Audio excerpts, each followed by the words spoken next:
To our other top story tonight, more surrounding Tyler Robinson, the accused killer of Charlie Kirk. Thanks for joining us. I'm Brian Malecki. And I'm Mika Miyashima. Robinson's defense team may be growing, and there's a change for his Monday court date. He'll appear virtually.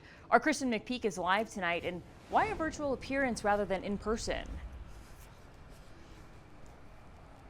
Well, to start, there could be security reasons for this change. Also, another possibility is that the defense counsel may be cautious about having their defendant appear in shackles. On Monday, Tyler Robinson's case is back in court. The Utah County Attorney's Office calls it essentially a status hearing to make sure the case is on track. Two main issues to be addressed: formalizing defense counsel and making sure there is an open line of communication between the prosecution and defense. Meanwhile, Governor Cox getting national attention following the murder of Charlie Kirk. Cox will be on 60 Minutes Sunday night. I'm trying to get people to stop shooting each other. That's it. Not many knew Utah's governor before the assassination of Charlie Kirk. And now Robinson remains behind bars in the special housing unit, which requires increased supervision. And we'll have crews covering that court appearance on Monday morning that starts at 10 a.m. Live in Salt Lake City, Kristen McPeak, KUTV 2 News. Okay, Kristen, and Tyler Robinson's defense will likely not be cheap, and taxpayers in Utah County will pay for it. At least 3 attorneys could represent Robinson at the hearing on Monday. They're private lawyers, but will be paid with taxpayer money. The Utah County Public Defender's Office does not defend capital murder cases. This week, Utah County commissioners reportedly approved $1 million for both Robinson's defense and to hire more prosecutors.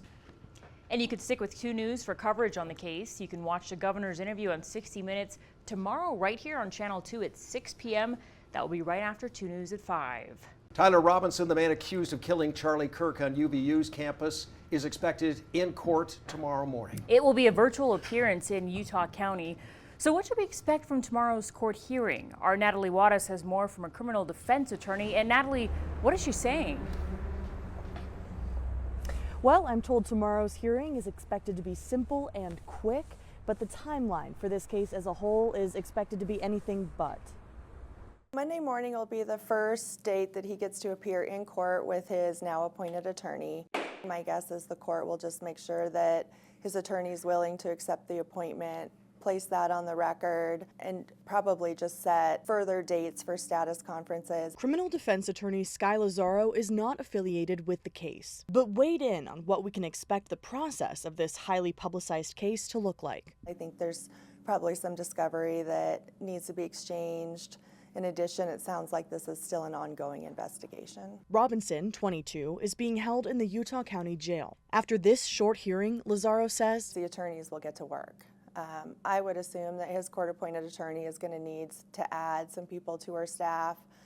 They'll need to get mitigation experts on board because this is a death penalty case. She expects another status hearing in a month or so. He is entitled to a detention hearing. However, in Utah, the likelihood that he'll be released pending trial is probably non-existent. She says with so much going on in the case, she would not expect it to resolve quickly. Death penalty cases usually take years to get through the system, just because of the nature of everything that needs to go into them, on the mitigation side, on the defense side, on the prosecution side. So I wouldn't even expect a preliminary hearing in this case anytime soon. Now, Lazaro says in felony cases, the defendant doesn't have to enter a plea until after the preliminary hearing, which, as you just heard, may be a while here. Live in Salt Lake City, Natalie Wattis, KUTV 2 News. Okay, Natalie, and continuing coverage since Charlie Kirk's assassination, Governor Cox has been talking about trying to understand one another, listening despite differences. And tonight he shared that message on the national stage on 60 Minutes, pushing for an end to violence and respectful dialogue. In this moment, what's at stake? Scott, I don't think it's hyperbole to say that the future of our country is at stake. This grand experiment that we embarked on 250 years ago, can we hold together? And what if our politics cannot find the path to the brighter light? That's the question I always ask. When I hear people say that we're at war, I say, okay, and what? What does that mean? What is next? Who am I supposed to shoot now? Cox also returned to UVU, urging students to rely on themselves for change, not politicians. 60 Minutes asked if Cox might run for president, and he said he has no interest in a race for the White House. In southern Utah, about 100 people gathered in St. George tonight to sign a Peace Over Polarization proclamation. The statement was written by Washington County residents following the fatal shooting of Kirk at UVU. It calls for an end to celebrating violence, rejecting labels and stereotypes, denouncing abuse of authority, and promoting civil discourse.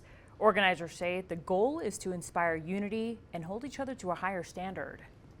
We got introduced to the world in maybe the ugliest way we could have, but the people here are standing up and showing what we're about and who we really are. And this kind of a gathering where the people of the county came together, put it together, and we're calling on each other to do better, to be better. People are voluntarily showing up on a Sunday. I think that shows people who we are.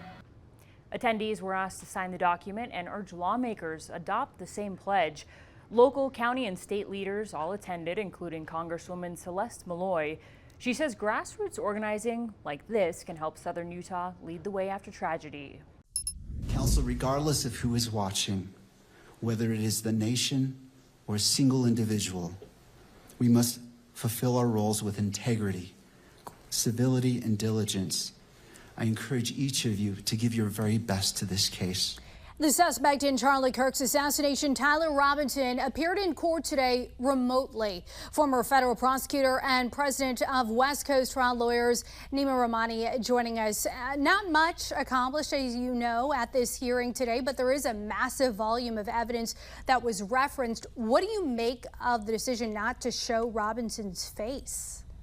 Dee Dee, you're right. Not a whole lot today. And the fact that we didn't see Tyler Robinson, it's really going to be the exception rather than the norm. His attorney made it clear that he's not going to waive his personal appearance. So we'll probably see him in court in person at that next hearing on October 30th. And Utah does allow for cameras in the courtroom. So expect to see him in person on camera during the next hearing, unless the judge rules that they're not going to televise the proceedings. And you said at the defense team, they said they do not intend to waive that preliminary hearing. The judge set that again for October 30th, and Robinson is expected to be there in person. So what's your expectation then?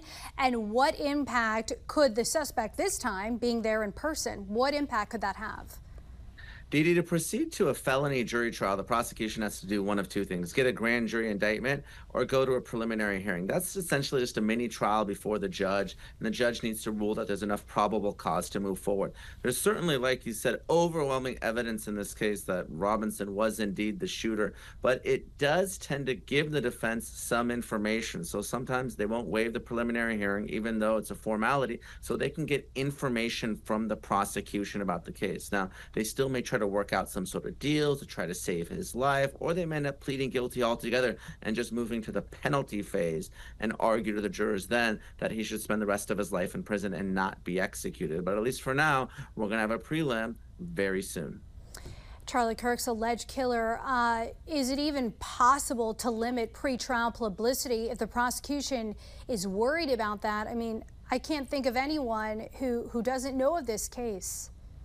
Oh, absolutely. It's going to be impossible to find 12 jurors that haven't heard about this case, haven't seen that horrific, gut-wrenching video of the assassination. So obviously, if you're defending this case, really your only job is probably to try to keep Tyler Robinson alive. That's going to be no easy task. I don't think this is the case that you're going to get a not guilty by any stretch. So whether it's pretrial negotiations, whether it's jury selection, or whether it's just convincing one or two jurors, that his life should be spared. That's going to be the defense's strategy here, because like you said, there's just so much evidence here. Only 20 seconds left. The FBI investigating the deadly attack on a Church of Jesus Christ of Latter-day Saints chapel in Michigan. What sticks out to you about the suspect? We know that suspect was a veteran who's now deceased, and where authorities will be looking at for motive.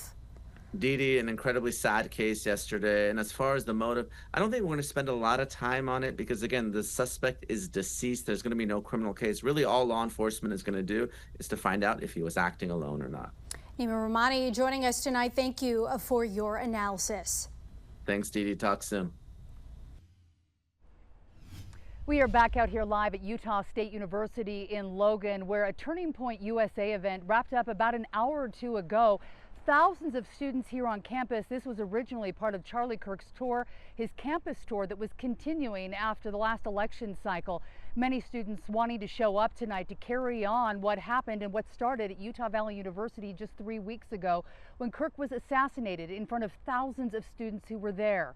Now, as we look forward, looking at a death penalty case and how it's taking shape, but exactly how prosecutors choose to build it remains a mystery. With numerous videos, throngs of witnesses, and a public shooting that sent shockwaves through a crowd, the strategy could go in multiple directions. Jim Spiewak investigates how both sides may build their case. The discovery will most likely include dozens of videos, evidence collected at the scene and during that 33-hour manhunt for the suspect. Thousands of people were there as potential witnesses, some of which the state is still trying to track down, making this very public and very complex. And we went into the amphitheater, and you could just see, all you could see was people. As the vice president of TPUSA's UVU chapter, Beck Dishman was excited to see Charlie Kirk in Utah. Just electric, the atmosphere, and that's what Charlie got to experience. So I'm very grateful for that. But shortly after, everything changed. Beck was working a volunteer tent about 100 yards away and didn't see the shot, but heard it. I thought it was a firework. Everyone was going to stand back up in a second. And then probably about 10 seconds later, I realized, oh, this might actually be something. While Beck didn't witness the shooting, he knows people who did, people right next to the tent. And it's witnesses like that that prosecutors may want to interview as they build their case against Kirk's suspected shooter, Tyler Robinson. The person that was at the microphone was not too far away from that bullet path. So having that person come into court and tell what he was able to hear, what he was able to see. Nathan Evershed is not affiliated with this case, but has worked as a prosecutor and now a defense attorney. If you are the prosecution, what do you think is step number one to build this case? If I was the prosecutor on this case, I would be looking at the aggravating factor. The prosecution has one aggravating factor making this a death penalty case, which is putting people other than Charlie Kirk at great risk of death. Evershed says that proving that beyond a reasonable doubt will include scene reconstruction, witness testimony, and even the path of the bullet. They know that this is where the case is going to hinge, and so that's probably where they're starting off at right away. Another key part of this case, prosecutors allege Robinson's parents helped facilitate his surrender. Could we see them testifying against their own son? And it looks like they are really key and important witnesses to this whole thing. That they provided an incredible amount of information. There's no privilege as his parents can get out of something like this. If you're subpoenaed by the state of Utah to testify, you have to testify, you have to answer questions, unlike spouses, for example. Evershed predicts the defense knows the prosecution may focus the case around the aggravating factor of others being at great risk. The defense is going to go over this individual's background in shooting, his awareness of firearms, how long he's been doing it, maybe how many hours or how many days or how many hunts he's been on, what that scope looked like, how many times he's used that. If prosecutors get a conviction, Evershed says the next crucial portion will be for a jury to decide if death is the just sentence. Does the aggravating circumstances outweigh the mitigating circumstances? And if they all unanimously agree on that, then they have to make the decision, is the death penalty the just penalty in this case?